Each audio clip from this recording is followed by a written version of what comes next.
قیام.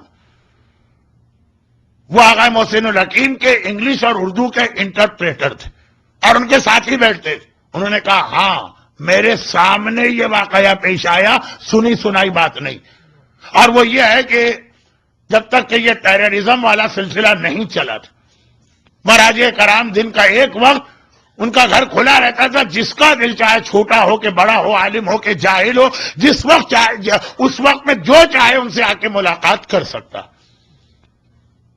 اس زمانے میں جو لوگ کربلا کی زیارتوں کو گئے ان سے پوچھئے کتنا آرام تھا بڑے سے بڑے مرجع سے ملاقات کرنا. چنانچہ روزانہ ایک ٹائم ہوتا تھا اور اچھا خاصا ٹائم. فرماتے ہیں یہ بہت ہی مقدس عالم. ذرا سا آپ حضرات آگے تشریف لے آئیے تاکہ بعد والوں کو زحمت نہ ہو, میں بھی ڈسٹرب نہ ہوں, آپ کا سلسلہ بھی نہ کریں. ادھر جگہ ہے. عزاداری اور آخری مجلس, اور ہمارے مراجع کیسی عزاداری کرتے ہیں. اب بہت ہی ریسنٹ واقعہ بتا رہا ہوں. آغا محسن حکیم ہماری نسل کے مرجع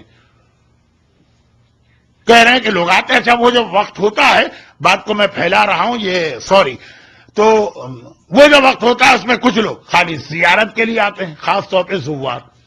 کچھ لوگ مسئلے پوچھنے آتے ہیں, کچھ لوگ شرعی رقوم کو حوالے کرنے آتے ہیں, کچھ لوگ کچھ اعتراضات لے کے آتے ہیں. مسئلہ پوچھنا الگ ہے کہ بھئی یہ مسئلہ اس کا حل کیا, انہوں نے حل بتایا, بس جو کہہ دیا. اس مومن کے لیے وہ حرف آخر ہے, کچھ نہیں. کچھ آرگومنٹ والے آتے ہیں. تو ایک صاحب آئے اور آنے کے بعد کہنے لگے کہ چوتھے امام کے حوالے سے ایک روایت ہمارے بعض ذاکرین پڑھتے ہیں, وہ عرب کے تھے اور عرب میں یہ روایت پڑھی جاتی ہے اور ہمارے یہاں, اور وہ یہ ہے کہ جب چوتھے امام کربلا سے آ کے عزاداری کی صف بچھا کے ماتم کرتے ہیں. ایام عزا کی آخری مجلس کا بھی مجھے حق ادا کرنا ہے.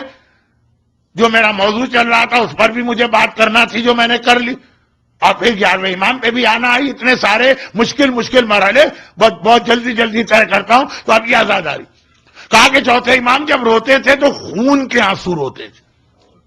ایک ہوتا ہے خون خود نکالنا, خود نکالنے کا مطلب یہ ہے کہ آپ کے بدن سے آقا حسین کے نام پہ ویسے خون نہیں نکل رہا, اور یہ کوئی بات بھی نہیں, یعنی کوئی اس میں اشکال اور اعتراض بھی نہیں.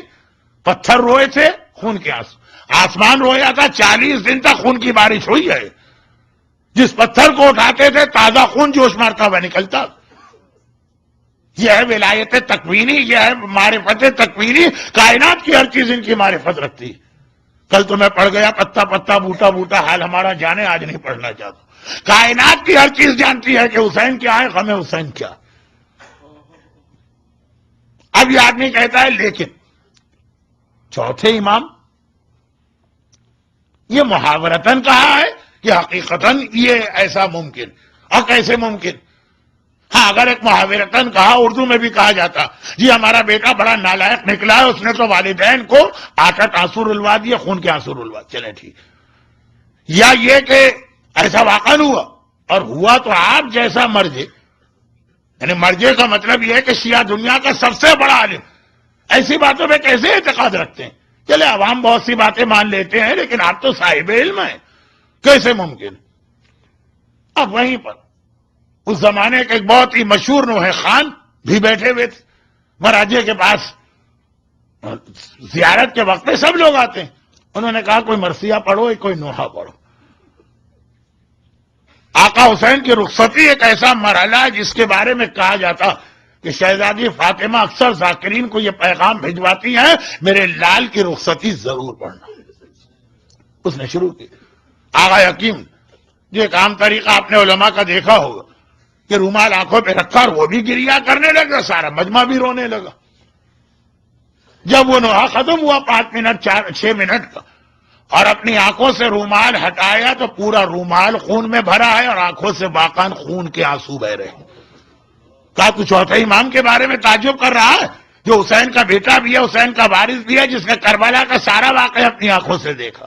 معرفت رکھنے والا عزادار ہو تو آج بھی خون کے آنسو روئے گا. اب میں یہ واقعہ صرف اس حوالے سے پڑھ رہا ہوں کہ آج کی دنیا کے بڑے سے بڑے ماتمی اور عزادار سے پوچھی کہ تم جو یہ کہتے ہو کہ علماء اور مجتہدین اور مراجع عزاداری کی اہمیت کو نہیں جانتے, تو ایسا ماتم تم کر کے ہمارے سامنے دکھا دو.